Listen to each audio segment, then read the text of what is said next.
Sawa. Madam, tuanzie hapa. Kuna desturi ya watu kuwa marafiki haswa. Hususan watu wanapokuwa labda mathalan mume anakuwa na rafiki yake kindaki huyo akufa na kuzikana. Lakini inashangaza pale mmoja anapotangulia au huyu rafiki yake anapotangulia, huyu rafiki ambaye ndo alikuwa anashinda naye mipango yote anakuwa haonekani tena. Tatizo ni nini?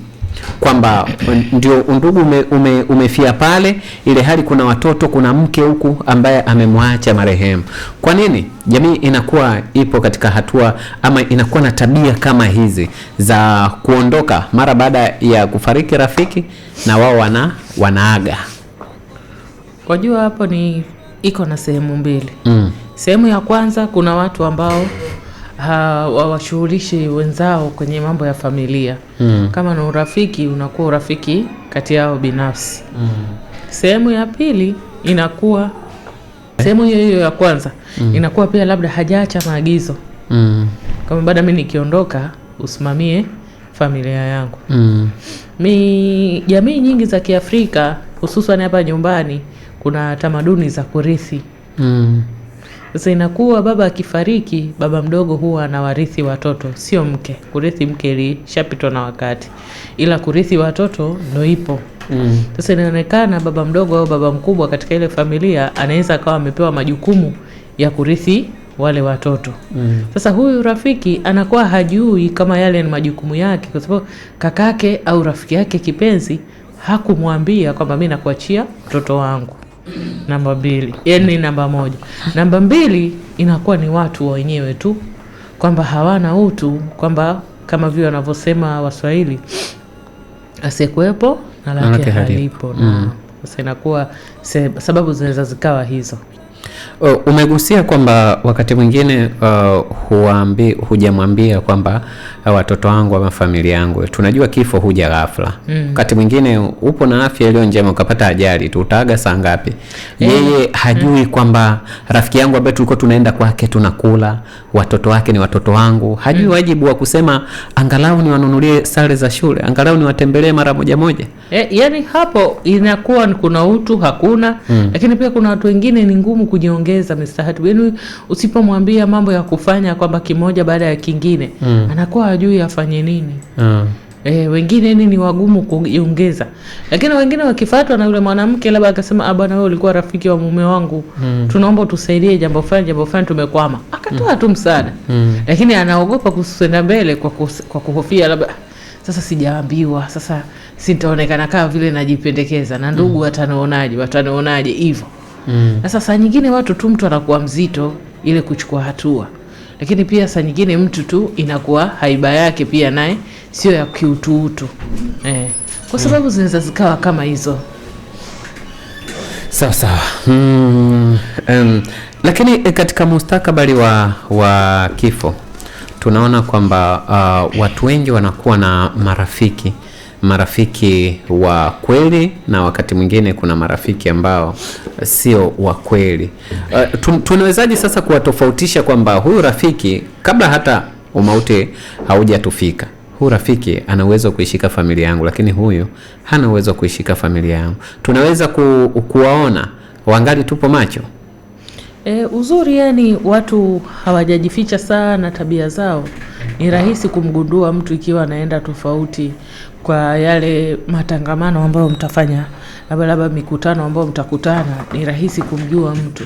Na bahati nzuri Mwenyezi Mungu ametujalia sisi tuko na uwezo wa kuyang'amua mambo na mapema. Kwa kuna uwezekano kabisa ni kwamba tukao tumeshtuka kwamba huyu ni rafiki yangu, lakini ikiwa nitafariki huyu hata Fatiha hawezi kunisomea kwa sababu labda sio mcha Mungu, sio mtu ambaye mambo ya Mungu yuko na karibu. Kwa unafahamu tu kwamba hata yeye mwenyewe nimemjua miaka 20, toka nimemjua sijamsikia hata siku moja akirahamu marhumu wake. Kwa itakuwa labda mimi kunirahamu, unaona.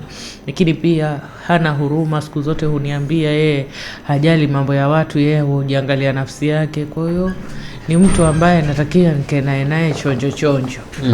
Kwa tunakuaga na bahati maskini Mwenyezi Mungu ametujalia ya kuwajua watu na mapema. Sasa tukishindwa sasa kuchukua hatua sisi kama wenyewe wanadamu, inakuwa ni jambo letu sisi wenyewe. Lakini tu uwezekano wa kusema eti kwamba mtu mwovu umemjua, huwa tunawajuaga vizuri mapema. Tunawajua kwamba hapa na rafiki, huyu ni rafiki Sanda, huyu ni rafiki Chanda, tunakuwa tunajua. Sasa tunaona kwenye jamii pia kuna masuala ya kusaidiana, na wakati mwingine kuna mtu ana uwezo wa kukusaidia kitu lakini sio fedha. Kwa mfano kuna mtu leo hii anaweza akakusaidia starehe lakini sio akuwezeshe ili upige hatua za kimaendeleo.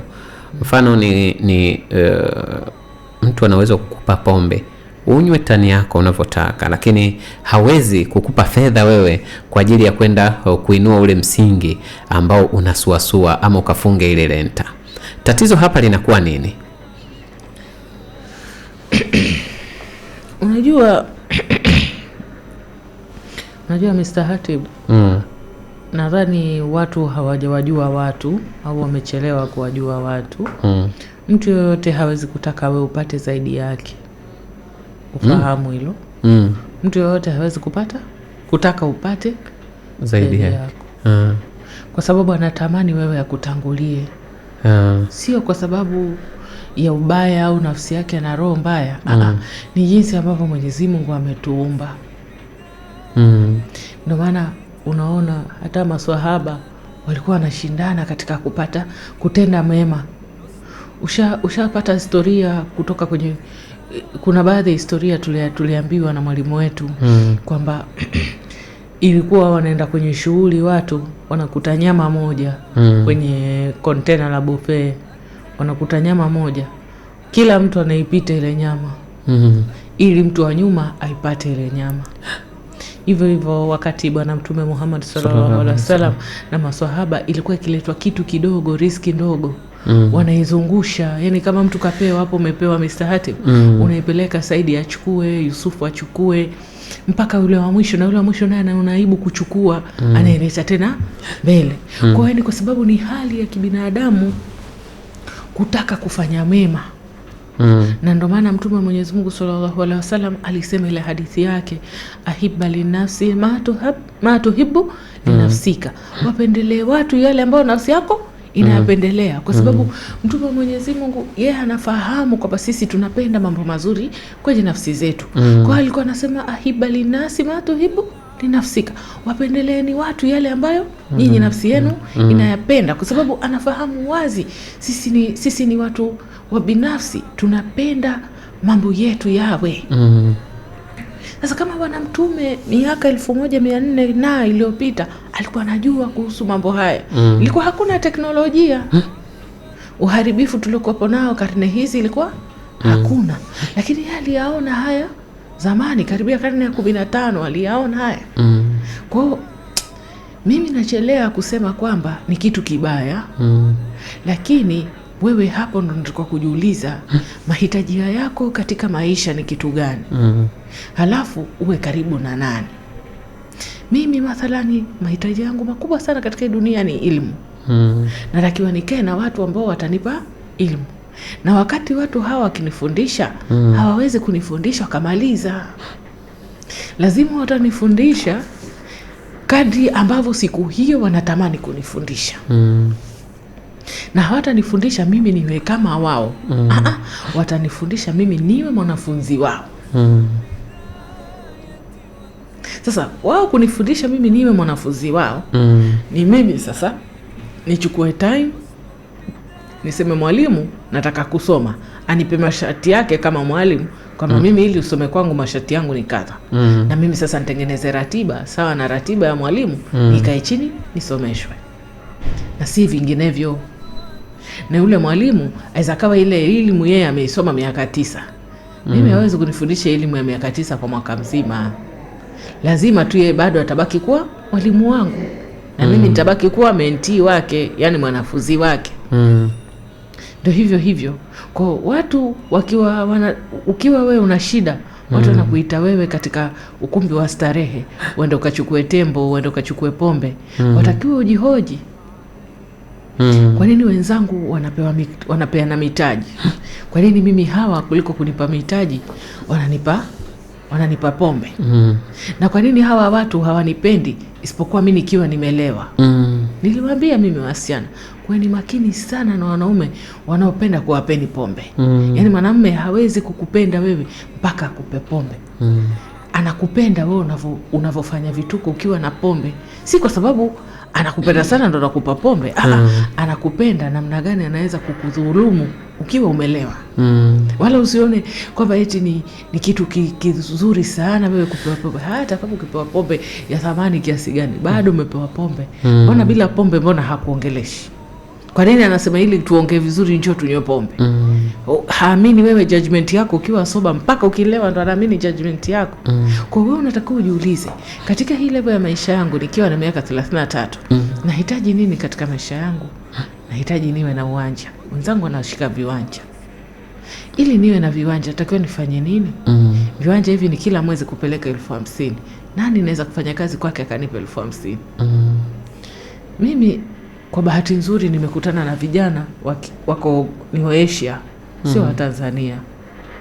Sio wa Afrika, ni wa Asia. Wako hapa nyumbani. Wako 14.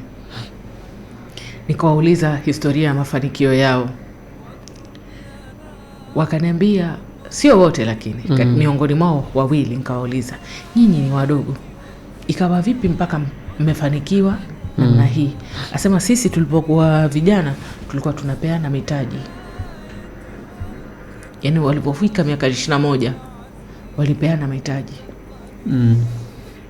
Tulikuwa 14, tumesoma madrasa moja, tumesoma chini ya shekhe fulani, wakanitajia shekhe maarufu sana hapa Tanzania. Tulipotoka kwake tulitengeneza kama brotherhood, kikundi cha makaka. Tukasema miaka 5 ya mwanzo tuwape watu 5 mitaji. Miaka 5 ijayo tuwape watu 5. Na miaka 4 nao kuja tuwape watu 4 mitaji, wafanye biashara. Kila mtu amesoma kitu chake, lakini wanapeana mitaji kwa ajili ya kufanya nini? Biashara. Nasema sisi unatuona sasa, wao wawili sasa wananiambia mimi, sisi unatuona, bwana sisi si kitu. Siku moja tutakutumia linki ya mkutano wetu tusikize tunavojadili. Yaani wewe usichangie lolote. Wewe tusikize tu. Na sisi mkutano wetu hauzidi dakika 40.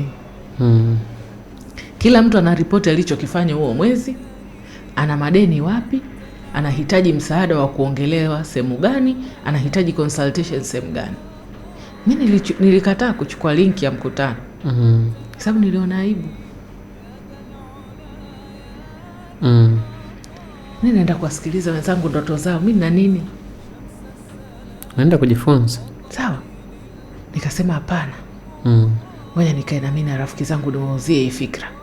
Angalau tukiingia tuingie 3. Kweli mimi nikachukua knowledge ya watu 14 peke yangu. Sinaweza toke pale nimepagawa nataka kufanya kila kitu. Si ndio? Unaweza toka pale una mandoto mpaka kutembea huwezi kwa mandoto. Kila ukilala washtuka kwanza unawehuka. Nikawauzia rafiki zangu, kaambia jamani, jamaa mwasikia mambo haya. So sawa tusikize.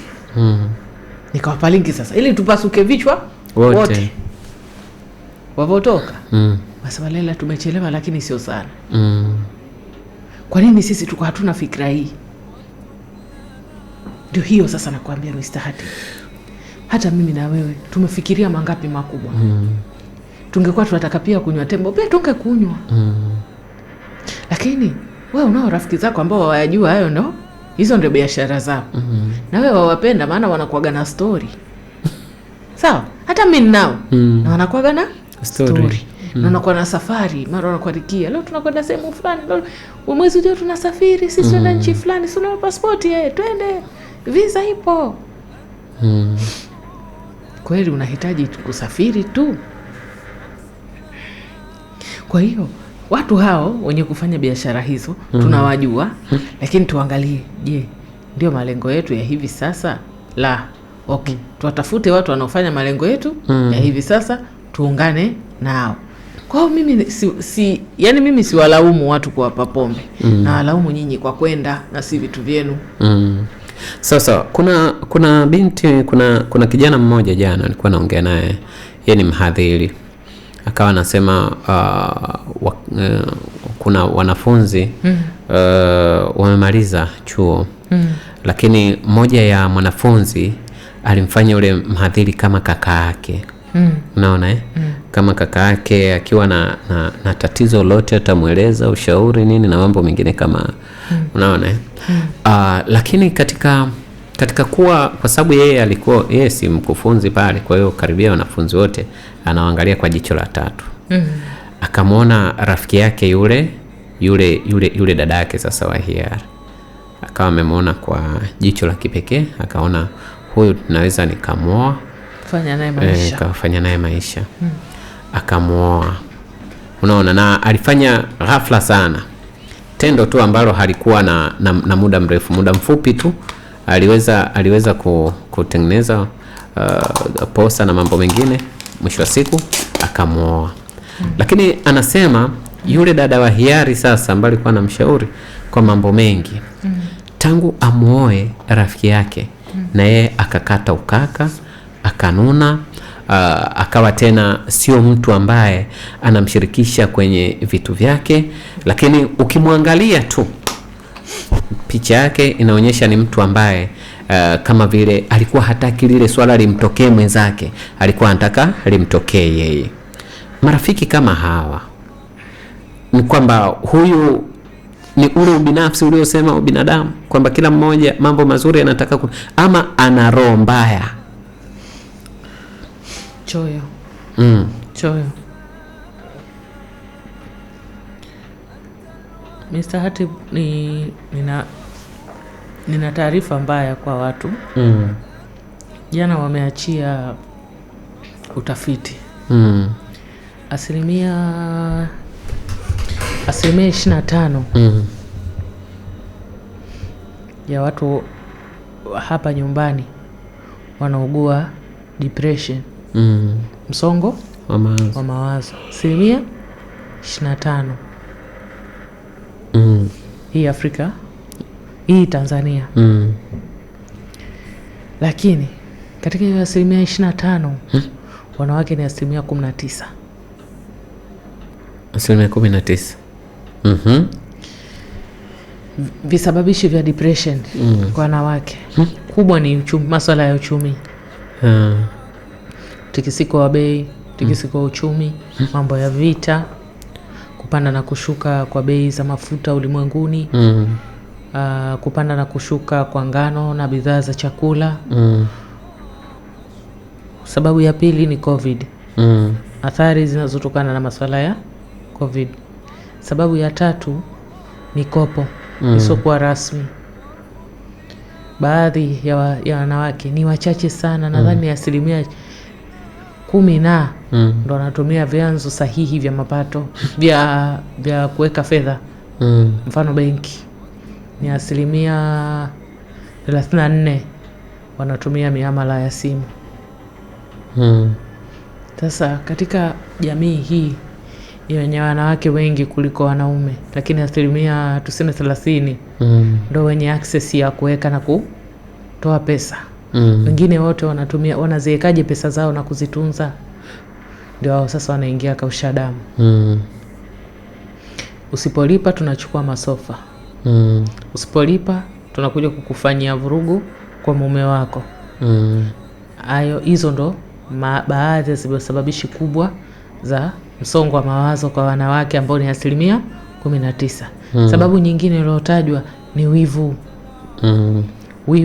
Wivu, choyo. Wenyewe walioandika ripoti wanasema wanawake ndio wanaoongozana kwa kuto kupendana.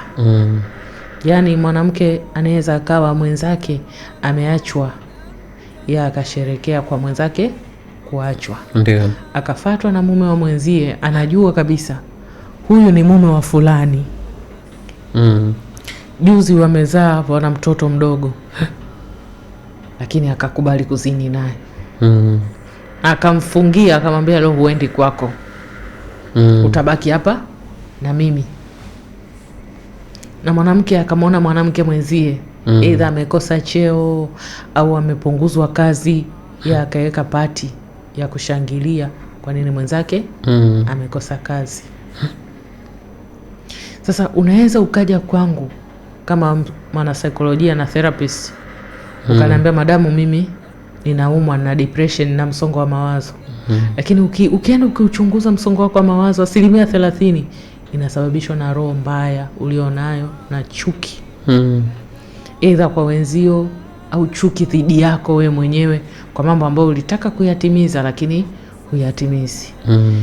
Kumuonea roho mbaya fulani kwa kuwa ameolewa na mume mwema, wewe umeshindwa kumpata mume mwema.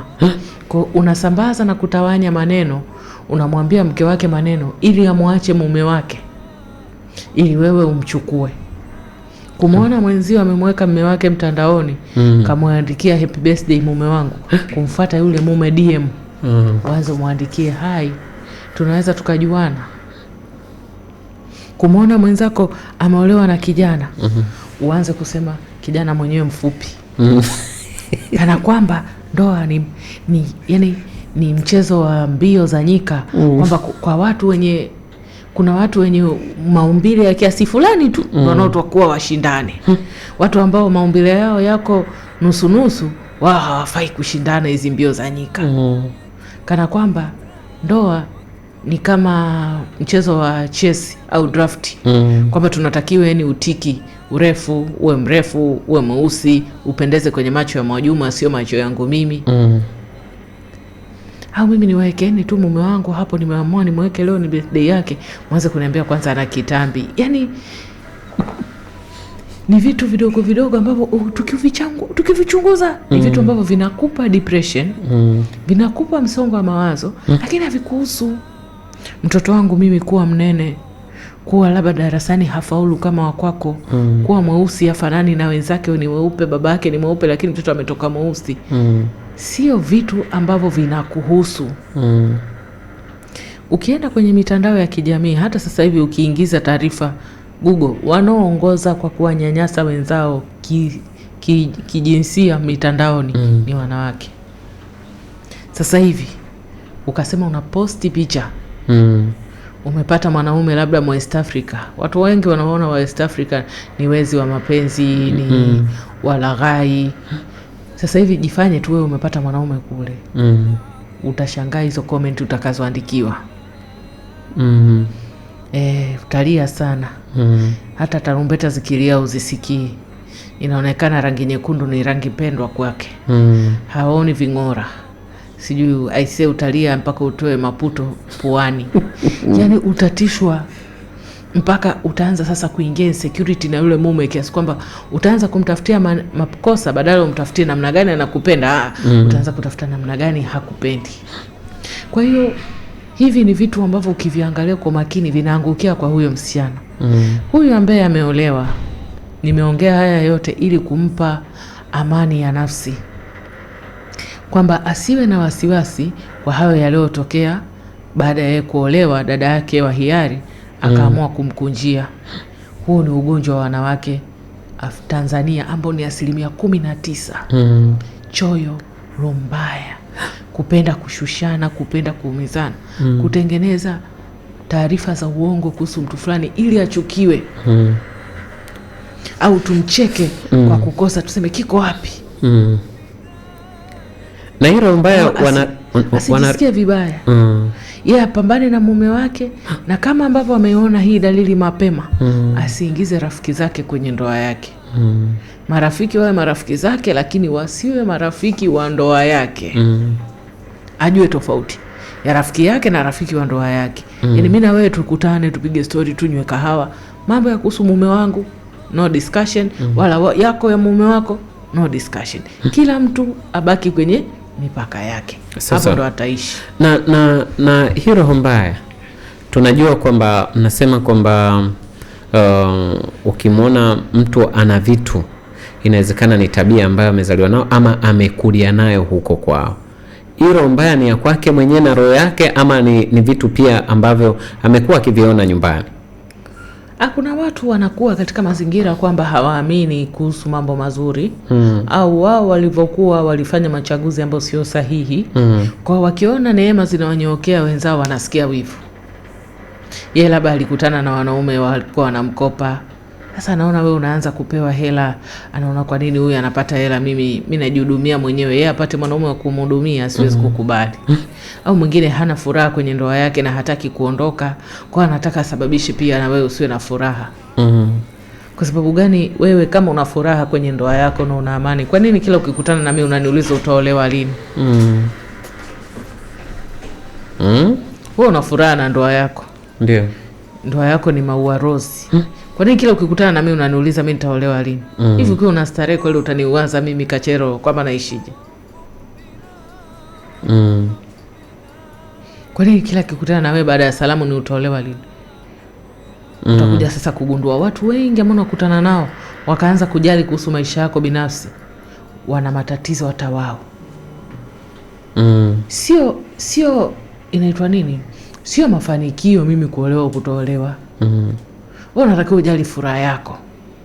Mambo ya kuniuliza mimi nitaolewa lini? Mimi ni marage kila saa unanifunua niangalie. Nikiwa nimefikia kuolewa nitakujulisha kama nitahitaji. Na pia ninaweza nikaolewa na usijue. Kwani wewe ni nani? Kwa hiyo ni vitu ambavyo watu wengi wanakuwa nazo, ni tabia zao mbaya. Lakini kitu kingine pia ni watu wanavyoishi wao wenyewe hawana furaha. Kwa hawawezi kutamani mtu mwingine awe na furaha.